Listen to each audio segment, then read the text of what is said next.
Ce que la religion te cache sur la Pâque de Jésus-Christ, mis à nu dans le livre de la lettre aux Hébreux.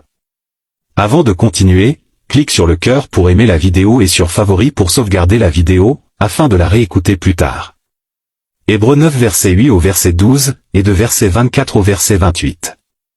Le Saint-Esprit montrait par les ordonnances relatives au culte dans l'Ancienne Alliance, que le chemin du lieu très saint n'était pas encore ouvert, tant que le premier tabernacle, terrestre, subsistait. C'est une figure pour le temps actuel, où l'on présente des offrandes et des sacrifices qui ne peuvent rendre parfait sous le rapport de la conscience celui qui rend ce culte.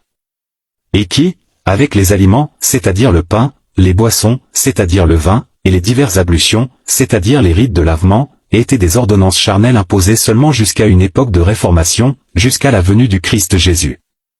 Mais Christ est venu comme souverain sacrificateur des biens à venir, il a traversé le tabernacle plus grand et plus parfait, qui n'est pas construit de main d'homme, c'est-à-dire, qui n'est pas de cette création.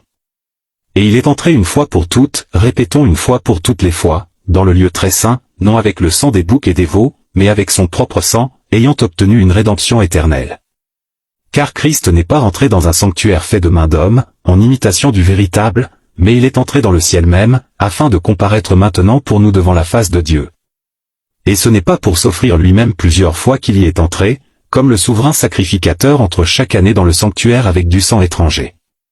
Autrement, il aurait fallu qu'il eût souffert plusieurs fois depuis la création du monde, tandis que maintenant, à la fin des siècles, il apparut une seule fois pour abolir le péché par son sacrifice. Donc plus besoin de sacrifice sur les autels terrestres pour le salut. Et comme il est réservé aux hommes de mourir une seule fois, après quoi vient le jugement, de même Christ, qui s'est offert une seule fois pour porter les péchés de plusieurs, apparaîtra sans péché une seconde fois à ceux qui l'attendent pour leur salut. Alors, l'auteur de la lettre aux Hébreux nous révèle que notre Seigneur a offert la Pâque en une seule fois pour toutes, pour nous obtenir le pardon de nos péchés si nous nous détournons d'eux. Que le tabernacle n'est plus terrestre. Que l'unique temple de Dieu n'est plus terrestre. Que l'Église véritable est l'assemblée des saints de tous les pays et de toutes les confessions. Ceux qui sont déjà présents au ciel et ceux encore sur la terre, non pas un bâtiment rempli d'une multitude de pécheurs hypocrites qui se moquent de Dieu, mélangés avec un petit nombre de saints. Que le sacrifice de notre Seigneur ne peut être reproduit indéfiniment.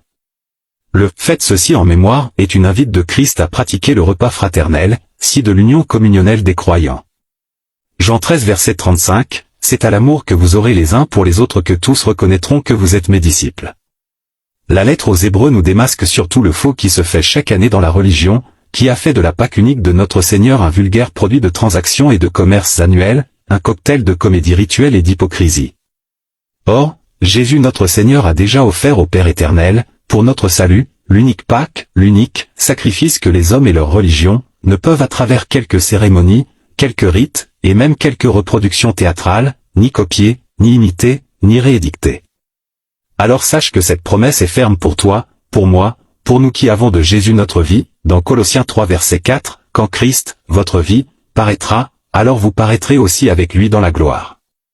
Bonne fête à toi qui es déjà ressuscité dans le Christ Jésus. Prière.